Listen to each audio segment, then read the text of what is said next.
How long have you been principal of Midland Trail High? I have been here 4 years. I'll be starting my 5th.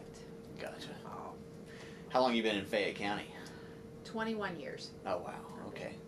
Did you go to school here in Fayette I actually County? did graduate from this school. From this very school? Yes, I did. That's kind of wild. Yeah. Is that like sort of a surreal kind of a thing for you Yeah, every once it in a while? was when I first came here, especially because there were teachers here that were Like your teaching teachers? when I was here. So it was kind of weird.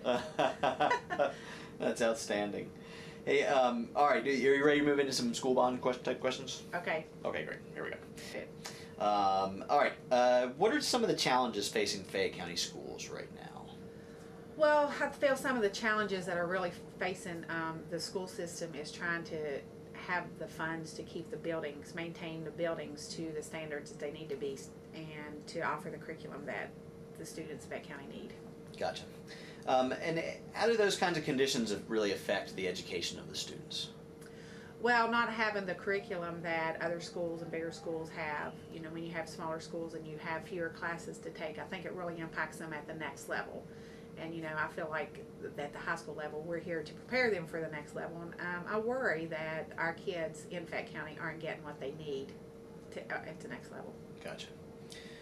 Where do I want to go here?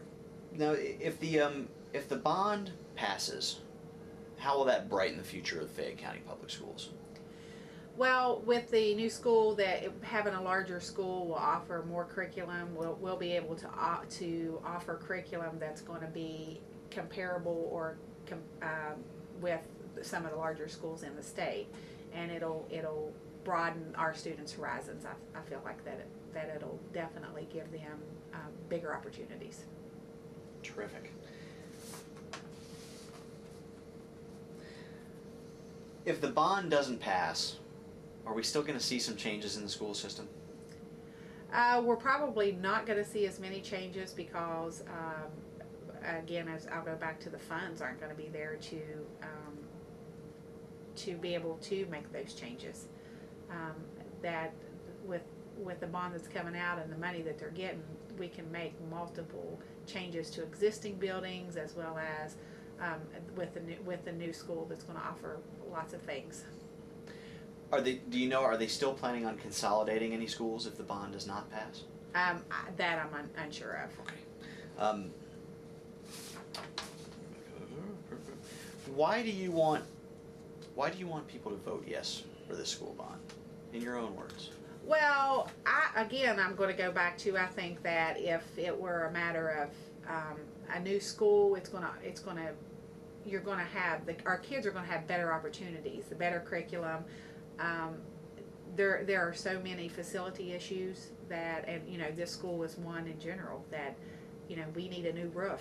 My roof's leaking, and I need a new sewer plant. It's barely holding, you know, the 360 kids that I have. That sewer plant's barely surviving.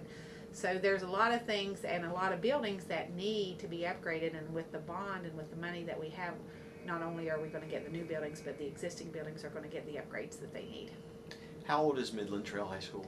It was built in 1976. The students moved in, I think, in 76.